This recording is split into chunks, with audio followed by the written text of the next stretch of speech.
OneTake Radio, October 16th. T.I., B-Rider, producer Reese behind the scenes. Today's episode is brought to you by Sartoro. Looking to up your fashion game this fall? Want to get as much attention out of the bar as producer Reese? Tired of buying off-the-rack suits that don't fit as well as you would like? Check out our friends at Sartoro. The fastest-growing online men's fashion brand is changing the suit game with their incredible selection of suits, colors, and styles. And the best part is, it's all done online. Use their digital tailor feature to pick out the perfect suit option for you. Use promo code OneTake10 for 10% off your first order. Sartoro. The suits. All right, massive weekend in the NFL. It's probably the best place to start. T.I., you had your Niners lose their first game. B-Rider, as the newest member of the Niner gang, what do you have to say about your team out west? Yeah, dude, a little bit of a tough game. I think we should have fucking ran one more play. Kyle Shanahan just not getting it done out here. We should have ran one more play. I think Brock Purdy, he played well. He threw the ball well out there a couple times, a couple injuries, and it was a tough one out there. Not a bad take there, B-Rider. T.I., your thoughts? There are rumors that people said Mac Jones would be Brock Purdy if... Dan, just, dude, you gotta chill with the Brock Purdy talk. You don't know what the hell you're talking about. You don't even watch football, Dan. You don't watch football. I've been betting on your team all damn season. Been betting on your freaking Patriots, and they stink. They stink, Dan. They're terrible. Bill Belichick, he's done. He's washed. He's done. So just stop talking about the Niners. Focus on your Patriots. They're a miserable franchise. Shut up. Just shut up, Dan. Go away. All right, T.I., great take, man. Great take. What else do you see out there? B-Rider from the Patriots. They did lose. A little bit of a tough game. Mac Jones threw an absolute dime to Devontae Parker down the sideline, then took a safety there. A little bit of a tough go for your, I guess, second team, but I don't know if, your allegiances don't look that great these days, B-Rider. So, as someone who would likely want to talk a little bit about the Patriots, I'll give you the floor, and you can have a few words. Yeah, dude, it was just another bad game out there. I mean, we're just not getting it done here in Foxborough. I think Bill's got to go. Some of these other guys out here, it's time to bring in a new regime. So I said it before, I'll say it again. Just not good enough here, not good enough for the boys in blue, and we're gonna move on to Cincinnati. I don't know what they do at this point. Do they start Malik Cunningham? Do they start one of these other veteran quarterbacks? I don't know what they do. So we'll just focus on the Niners, as I said before, big Niner gang guy, and we're gonna just keep moving the ball forward. T.I., it looked like, if I'm not mistaken, you had bet. Now, who were your two picks this week? I think you were 1-1 in the week. I guess you only bet college football. So I'll give you the floor on the Patriots if you'd like to add anything else. No, I don't know. Dan, I was golfing this weekend. Berkeley Country Club. I don't know if you ever heard of it. I was there. It costs $600 a month to be a member there. Something you would know nothing about. Because you don't have any responsibilities, Dan. Take some responsibility for once. All right, T.I. All right, I got you, big guy. All right, let's move on. Let's move on to college football. Colorado with an absolute collapse in, I believe it was home, in Boulder. Notre Dame monster win. Washington with one of the games of the year. It was a push. T.I., your thoughts on anything college football? I don't have too much to add. It was a tough 1-0-1 on the week for myself. I believe in 10-9-1 in the season. But at the end of the day, Dan, Bill Belichick, he's just not good. So the Niners haven't won a Super Bowl in 30 some years, but it doesn't matter because Bill Belichick stinks, Dan. He stinks. All right, let's move on. We're on to Cincinnati. Yeah, we're on to Cincinnati. What else can we talk about here with the boys? Let's talk about MLB postseason. It's been an interesting run. I want to get B-Rider's take on this. A lot of talk about in the LCS, in the National League, as well as the American League, the top seeds just not getting it done. The seeding has changed a lot in recent years. Back in the day, it was only 4 teams per league that were making the playoffs. Now it's 12, and the regular season not mattering as much. I'm a big fan of leave it to the 4, so the body of work in the regular season gets it done, as opposed to just a team getting hot towards late September and October. B-Rider, your take out there, who you like in the NLCS and ALCS?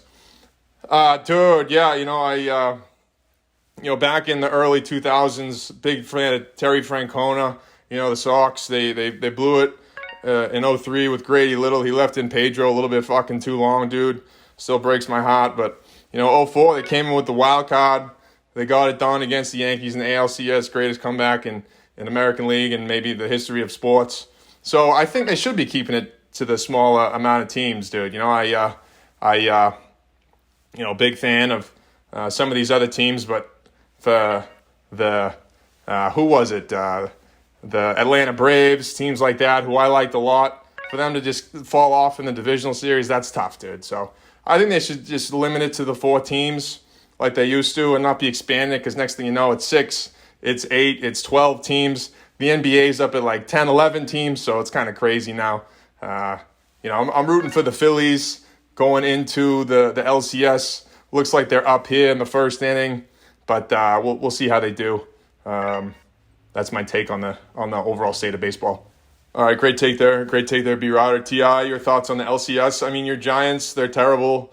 Didn't even come close to the playoffs this year. The Dodgers, they stink too. I mean, it looks like your NL West opponent, or your rival, I should say, the Diamondbacks, looks like they're pretty hot. Who you like going into the LCS?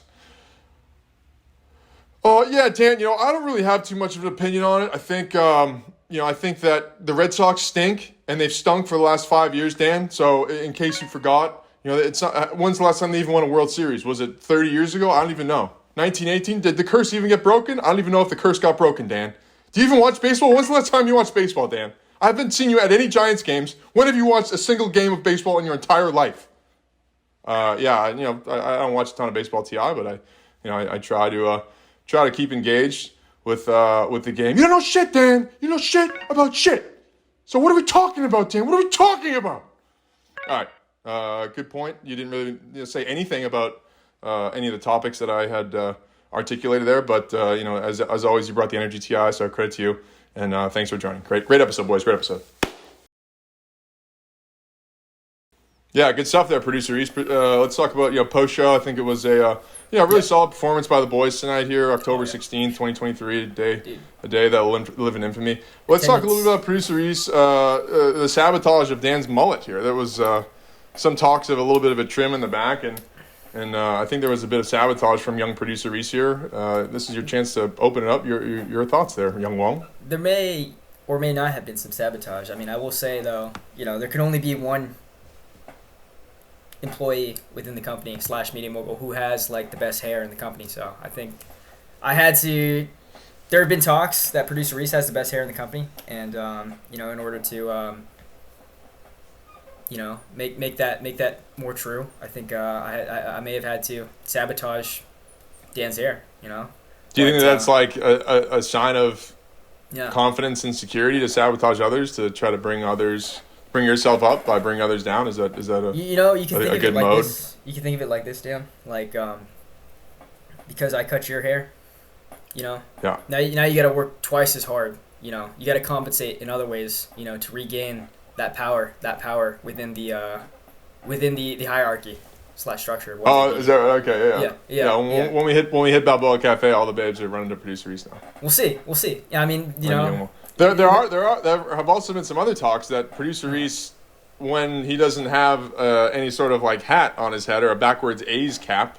Yeah. I don't even know if the Oakland A's exist anymore. T.I. will go at me for saying that. T.I. might have a couple words. Dan, you always talk about the A's and the Niners that they moved. All right, so settle down, T.I. The Patriots playing. They play in friggin' Foxborough, Dan. Where the hell is Foxborough? All right, T.I. Yeah, I hear you. Settle down, T.I. We in the Indian have thanks, discussions here. There are talks that producer Reese kind of like doesn't have as good of a look without a backwards hat or a wool hat on. Just some discussions, We'll see. We'll let the people decide. Man. The Emilios of the world have been saying these things. The Jay Sandys of the world. Just some thoughts. Jay Sandy does have some good lettuce. I will give him that. I mean, Danny Dials still comes in. There may have been some. Danny Dials is hitting his 30s here. When you hit your 30s, there's a little bit of thinning up front. It might not be as the hairline might not be as strong as it once was, but Danny Dials can still bring it a little bit in the hair game, especially for the big events. I'm not disputing that. It did show up. It did show up on Friday. Still got a little bit of game left. When we were filming, anytime we film at any event, it tends to show up. I don't know. That is true. It's kind of a miracle. That is true. think about it. Yeah, it's just about meeting the moment, producer Reese. It's like we put ourselves in these pressure style situations. That's what we're all about here at OneTakeMedia.com. What some have called the fastest growing media company in all of California, if not the United States of America. But yeah, it's just about meeting the moment. Sometimes there's some adversity. Sometimes guys don't show up to OneTake Radio. Sometimes people don't show up to different situations, right? Sometimes the Patriots are terrible. They're just the worst team maybe in all of the National Football League. We're supposed to shoot with some different actors and actresses. They don't show up, even though we're ready to pay them top dollar, things of that nature. Guys say they're going to blog. They don't blog. Guys say they're going to make content. They don't make content. Guys say they're going to do certain things and make commitments, and they just don't follow through with them. But we just keep trucking. That's what it's all about here at OneTakeMedia.com. We keep moving, and we keep moving the ball forward. It's a good lesson. Yeah, it's a good lesson. It's just it's heroic, really. That's what it is. Yeah. A lot of people would just quit and have what some have called dumping their pants energy, but we don't do that here at OneTakeMedia.com. We don't do that. Not. We just I'm glad the boys are here to hear you speak. On all these all these lessons here. Yeah, I'm glad. I think credit to B Rider and Ti for their fearless commitment, especially it's tough showing up. It's the middle of the season, right? No one wants to show up week 7, week 8. Everyone wants to show up week 1, week 2. That's always fun. That's easy. Maybe the end of the year towards the Super Bowl. That's fun. That's easy. But week 8, week 9, who wants? I got something going on. I'm doing this. I'm doing that. I'm selling T-shirts T-shirts with my wife. Getting my neighbors yelling at me. I got a DoorDash. I got to do all these things. It's some people say these things, but we don't say that at OneTakeMedia.com. We don't say these things. Last thing up, T.I., your Twitter got hacked. Incredible tweets coming out from you, tweets as well as on Instagram story. Your thoughts? It was great content overall. Yeah, Dan. Yeah, it was pretty good. I don't know what to do now. I guess I call Zuckerberg. I guess I call someone down in Palo Alto. But the Indians got on my Twitter and they're tweeting some shit out. Producer Reese threw up a couple of graphics. It was chaos, but I don't exactly know. A lot of people probably yelling at me because the Niners are the best team in the league and they lost. So I missed all that. So I'm sorry to those people. But Dan, just a reminder that Bill Belichick stinks. He stinks. He's done. And he's old. Yeah, thanks, Ti. Yeah, didn't know that you thought that. God bless you, Ti. Thanks for reiterating that, and thanks for all our viewers. We'll catch you next week.